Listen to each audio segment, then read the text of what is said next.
Hello friends, आज हम लोग टू डायमेंशनल एरे के इनिशियलाइजेशन को देखेंगे। प्रीवियस वीडियो लेक्चर में हमने देखा था कि टू डायमेंशनल एरे को कैसे हम डिक्लेयर करते हैं, और जैसा कि मैंने बताया था प्रीवियस वीडियो लेक्चर में कि जब हम किसी टू डायमेंशनल एरे को डिक्लेयर करते हैं तो केवल और केवल उसके एलिमेंट्स के लिए एक memory slots set of sequence of memory slots allocate हो जाता है मेमोरी में। अभी उसके अंदर कोई भी एलिमेंट्स नहीं जाते हैं, ठीक है। तो उन स्लॉट्स के अंदर एलिमेंट्स को असाइन करने की प्रोसेस जो है इनिशियलाइजेशन कहलाती है। So initialization of 2D array it means assigning values to the elements of 2D array. इस प्रोसेस को ही इनिशियलाइजेशन कहते हैं। तो जैसा कि वन डायमेंशनल एरे में हमने देखा था सेवरल टेक्निक्स थी एक 1D एरे को इनिशियलाइज़ करने की, उसी तरीके से टू डायमेंशनल एरे को भी इनिशियलाइज़ करने के मल्टीपल तरीके हैं, ठीक है। तो सबसे पहले हम मेथड नंबर 1 देखते हैं, which is initialisation at the time of declaration. यानी जिस समय हम एरे को डिक्लेयर कर रहे हैं उसी के साथ साथ उसको वैल्यू भी असाइन कर दें, ठीक है। उसमें 4 डिफरेंट केसेस मैंने आपको यहाँ पे दिखा रखी हैं। देखिए क्या क्या है वो। INT A2 3, नंबर ऑफ़ रोज 2 है, नंबर ऑफ़ कॉलम्स 3 है, ये डिक्लेरेशन होता, ठीक है। लेकिन हम चूंकि उसी के साथ साथ वैल्यू असाइन भी कर रहे हैं तो इक्वल टू लगा के ब्रैकेट्स के अंदर अब यहाँ कितने एलिमेंट्स हो गए, 2 रो हैं 3 कॉलम, यानी 0 and 1 row, 0 1 2 3 column. So total 6 element होंगे। जब 6 एलिमेंट होंगे उन 6 एलिमेंट्स को मैंने कॉमा लगा कर दे दिया। ऑटोमेटिकली जो फर्स्ट 3 एलिमेंट्स होंगे यहाँ पर, ठीक है।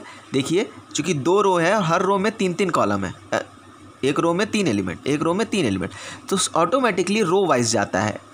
कंपाइलर इसको रो वाइज असाइन करता है। तो जैसे ही मैंने लिखा तो ये 3 एलिमेंट रो नंबर 0 में चले जाएंगे, 2 4 3। सो 2 4 and 3 ये इसमें चले गए।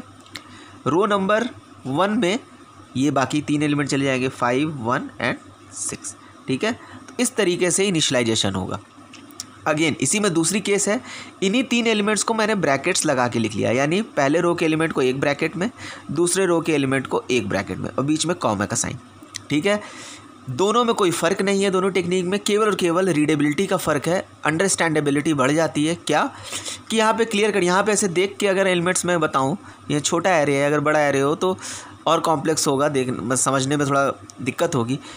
2-2 का पेयर बनना है, हर रो में 2-2 एलिमेंट हैं कि हर रो में 3-3 एलिमेंट है, ये क्लियर कट नहीं दिख रहा। लेकिन यहाँ पर जैसे ही कोई भी देखेगा ये तुरंत प्रोग्राम देख के समझ में आएगा, ओके पहले रो में ये गया होगा, दूसरे रो में ये गया होगा, ठीक है। सो इनिशियलाइजेशन बिल्कुल वही होगा। नेक्स्ट 2 केसेस इसी के जैसी हैं। तीसरी केस बिल्कुल इस पहली केस की तरीके से है, देखिए 6 एलिमेंट को कॉमा लगा दिया है, और दूसरी केस इस चौथी केस की तरीके से, यानी 3-3 का सेट बना लिया है। अंतर क्या है इन दोनों टेक्निक में, यहाँ पर मैंने रो साइज़ नहीं मेंशन करी है, इसलिए नहीं मेंशन की है कि कंपाइलर ऑटोमेटिकली इसको समझ जाएगा कि 3 कॉलम है, यानी हर जो भी रो होगी उसमें 3 एलिमेंट होंगे, तो ऑटोमेटिकली ये 3 एक रो में जाएंगे, ये 3 एक रो में जाएंगे। इस साइज़ को नहीं भी देंगे तो वो समझ जाएगा 3-3 एलिमेंट जाने एक एक रो में, ओके।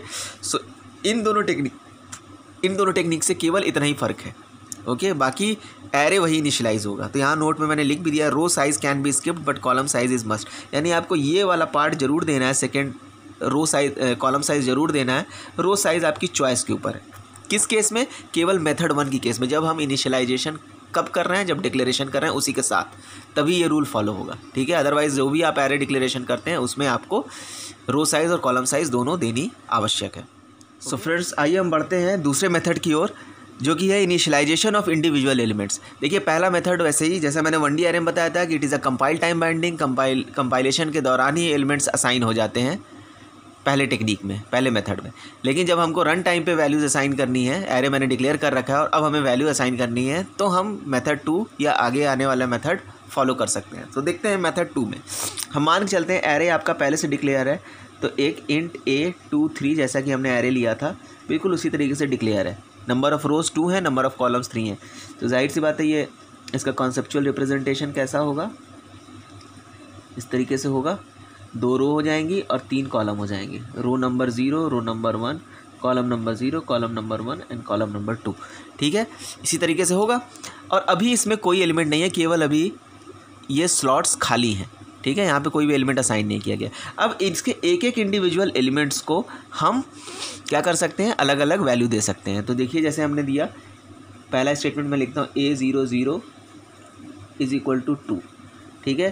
तो ये स्टेटमेंट क्या करेगी, 0 रो 0 कॉलम वाले में 2 असाइन करेगी, 0 रो 0 कॉलम ये वाली लोकेशन, यहाँ पे क्या चला जाएगा 2। फिर मैंने लिखा A01 इज इक्वल टू 4, यानी 0 row first column, 0 row first column यानी ये वाला एलिमेंट यहाँ पे क्या असाइन हो रहा है 4, यहाँ 4 चला जाएगा। इसी तरह मैंने लिखा A02, ठीक है, यहाँ पे हमने क्या असाइन किया 3, तो यानी 0 रो सेकंड कॉलम, यहाँ पे वैल्यू क्या असाइन हो जाएगी 3, ठीक है। यहाँ तक बात समझ में आई। कोई ज़रूरी नहीं है कि आप सीक्वेंस में ही वैल्यू असाइन करें, हम पहले इसको असाइन कर सकते हैं फिर इसको बिना ऑर्डर के भी असाइन कर सकते हैं जब हम इंडिविजुअल एलिमेंट्स को असाइन करें, ये सब इंडिपेंडेंट है एक दूसरे से। सो लेट चलिए हम वैसे ही कर लेते हैं। नेक्स्ट स्टेटमेंट मैंने लिखी A11 यानी किस एलिमेंट की बात करें, रो 1 कॉलम 1 यानी इस वाले एलिमेंट में हम मान के चलते हैं 1 मैंने असाइन कर दिया, ये 1, ठीक है। फिर हम ये वाले एलिमेंट को असाइन कर रहे हैं यानी A12 it is equal to, हम मान के चल रहे हैं 6 असाइन कर रहे हैं, यहाँ पे 6 आ जाएगा। सिमिलरली A10 यानी कौन सा 1 रो 0 कॉलम, यहाँ पर हम क्या असाइन करना है सपोज 5, यहाँ पे आ गया 5। सो इस तरीके से भी एरे हमारा इनिशियलाइज हो सकता है, ओके। तो ये 6 स्टेटमेंट लिखी और किसी भी ऑर्डर में एलिमेंट्स हम असाइन कर सकते हैं। सो ये हमारा सेकंड मेथड था जिसके थ्रू हम अपने 2 डायमेंशनल एरे को इनिशियलाइज कर सकते हैं, वैल्यू असाइन कर सकते हैं उसके एलिमेंट्स में। नाउ अब हम तीसरा मेथड देखते हैं। तीसरा मेथड आपको पता है 1D एरे में भी हमने बताया था, तीसरे मेथड में हम क्या करते हैं, लूप्स का यूज़ करते हैं। तो इसमें भी हम लूप्स का ही यूज़ करेंगे, यूजिंग लूप्स, लेकिन नेस्टेड लूप। खास बात यहाँ क्या है, हम नेस्टेड लूप्स का प्रयोग करेंगे, ठीक है। 1 डायमेंशनल एरे में नॉर्मल लूप का, एक सिंगल लूप का प्रयोग कर रहे थे, यहाँ पे नेस्टेड लूप का प्रयोग करेंगे। और नेस्टेड लूप आपको पता है कैसे काम करते हैं, क्योंकि जब हमने इटरेशन चैप्टर पढ़ाया था तो वहाँ पर हमने बताया था कि जब नेस्टेड लूप हो तो कैसे लूप की वर्किंग होती है। तो नेस्टेड लूप में लूप की वर्किंग कैसे होती है, जैसे मान लीजिए यहाँ पे हमने लिखा for i is equal to 0, i should less than, यहाँ पे हम लिखेंगे नंबर ऑफ रोज, ठीक है, i plus plus. Similarly for j is equal to 0, j is less than number of columns and j plus plus. अब देखिए यहाँ पर मैंने एक नेस्टेड लूप लगा रखा है, ठीक है ना। अब यहाँ पे ध्यान देने वाली बात क्या है, नेस्टेड लूप की वर्किंग मैंने क्या बताई थी, कैसे काम करता है नेस्टेड लूप। आउटर लूप की एक साइकिल के लिए इनर लूप अपनी सारी साइकिल कंप्लीट करेगा, और जब ये कर लेगा फिर आउटर लूप की नेक्स्ट साइकिल चालू होगी। आउटर लूप की नेक्स्ट साइकिल जब चलेगी फिर उसके अंदर इनर लूप अपने जितने बार रन करना है, 2 बार 3 बार, जैसी कंडीशन हो उस हिसाब से पूरा रन करेगा। तो यानी आउटर लूप की हर एक साइकिल के लिए इनर लूप अपनी सारी साइकिल कंप्लीट करता है। This is the working of nested loop. तो हम लोग देखते हैं कि यहाँ पर हमारी केस के लिए एरे के 2 डायमेंशनल एरे के इनिशियलाइजेशन में ये नेस्टेड लूप कैसे काम करेगा, ठीक है।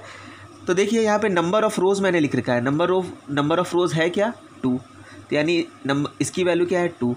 नंबर ऑफ़ कॉलम्स क्या है 3, तो यानी यहाँ पे एक तरह से वैल्यू क्या है 3। तो यानी i is equal to 0, i less than 2, यानी ये लूप आउटर लूप कितने बार चलेगा, 2 बार, i इज इक्वल टू 0 के लिए और i इज इक्वल टू 1 के लिए, क्योंकि जैसे ही i की वैल्यू 2 होगी ये लूप खत्म हो जाएगा, 2 इज़ नॉट लेस दैन 2। इसी तरह j लूप कितने बार चलेगा, इनर वाला 0 के लिए, 1 के लिए और 2 के लिए 3 बार चलेगा, क्योंकि जैसे ही j की वैल्यू 3 होगी, j इज़ लेस दैन 3, ये कंडीशन फेल कर जाएगी, 3 इज़ नॉट लेस दैन 3, ठीक है। तो यानी आउटर लूप हमारा चलेगा i इज इक्वल टू 0 और 1 के लिए, इनर लूप चलेगा j is equal to 0, 1 and 2 के लिए 3 बार, ठीक है। तो अब हम देखते हैं कि वैल्यूज़ असाइन कैसे होंगी। सो मान के चलिए एरे हमारा ऑलरेडी डिक्लेयर था, जैसे अभी हमने ऊपर देखा एग्जांपल इंट A2,3, ये हमारा डिक्लेरेशन है एरे का, ये इसका कॉन्सेप्चुअल रिप्रेजेंटेशन हो गया, ठीक है। 2 रो हो गई और उसमें 3 कॉलम हो गए, ठीक है। तो 0 1 2, ठीक है। अभी खाली है, इसमें कोई भी एलिमेंट नहीं है। अब ये लूप चलेगा और कैसे इसमें एलिमेंट जाएंगे वो देखते हैं। तो नेस्टेड लूप के अंदर यहाँ पे मैंने स्टेटमेंट दे दी स्कैन अप, चूँकि एलिमेंट रीड करना है यहाँ पे %d and address of a of i and j। जब 1D एरे होता था तो केवल एक ब्रैकेट लगाते थे, लेकिन यहाँ 2 डायमेंशनल है तो i j लिखेंगे। तो यानी i j इंडेक्स है, i और j की वैल्यू बदलेगी और यहाँ पे एलिमेंट्स रीड होते जाएंगे। स्कैन करना मतलब जो भी यूज़र इनपुट करेगा वो यहाँ आता जाएगा। अब देखते हैं कि कैसे ये किस ऑर्डर में एलिमेंट स्टोर होंगे यहाँ पर। तो हम देखते हैं आई और जे की वैल्यू कैसे बदलती है और कौन सा एलिमेंट स्कैन होता है। एलिमेंट ए ऑफ आई जे, यहाँ पे हमने क्या लिख रखा है, ए ऑफ आई जे। तो सबसे पहले हम देखते हैं आई की वैल्यू है 0। ओके, आई की वैल्यू हो गई 0। I less than number of rows, यानी 0 लेस देन 2, कंडीशन ट्रू है। यहाँ पर आएंगे, यहाँ पर फिर से एक लूप मिला, j is equal to 0, j is equal to 0।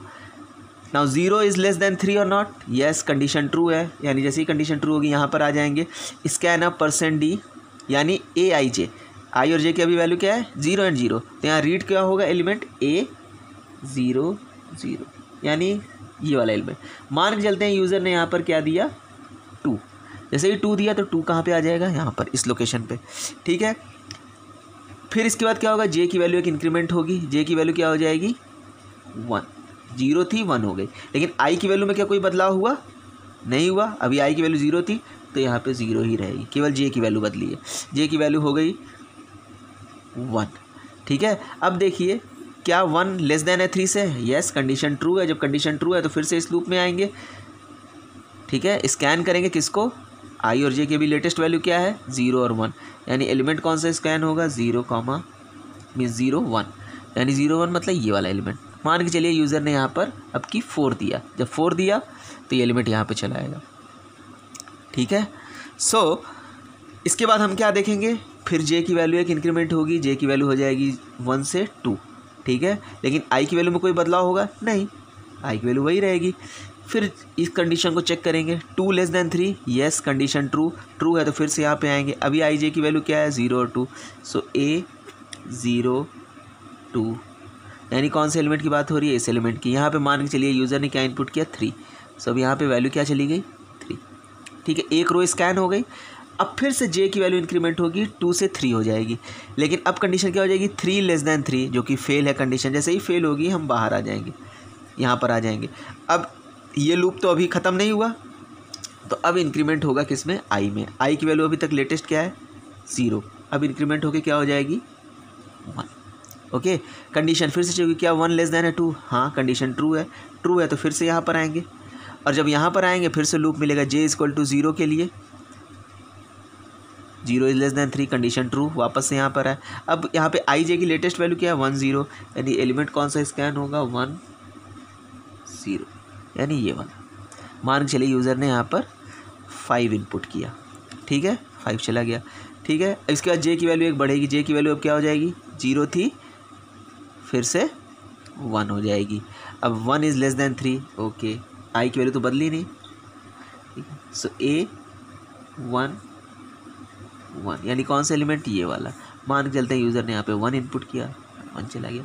फिर जे की वैल्यू में एक इंक्रीमेंट होगा, जे की वैल्यू 2 हो जाएगी, 2 इज़ लेस देन 3, फिर कंडीशन ट्रू, फिर यहाँ है। अब आई और जे की वैल्यू क्या है, 1 एंड 2, सो ए 1 2, यहाँ पे वैल्यू क्या जाएगी, A1 2 में। मान के चलिए यूज़र ने 6 इनपुट किया है, यहाँ पर 6 चली गई, ठीक है। इस तरह 6 वैल्यू असाइन हो गई। अब जे की वैल्यू फिर से जैसे ही 3 होगी, ये कंडीशन फेल, जैसे ये कंडीशन फेल, ये वाला लूप खत्म हो जाएगा, ये वाला लूप खत्म हो जाएगा। यहाँ पर आएंगे, फिर आई की वैल्यू में एक इंक्रीमेंट होगा, 2 हो जाएगी, 2 लेस देन 2, ये भी कंडीशन फेल, यानी ये वाला लूप भी खत्म। यानी दोनों लूप जैसे ही खत्म होंगे उस समय तक हम 6 एलिमेंट रीड कर चुके होंगे। Is it clear?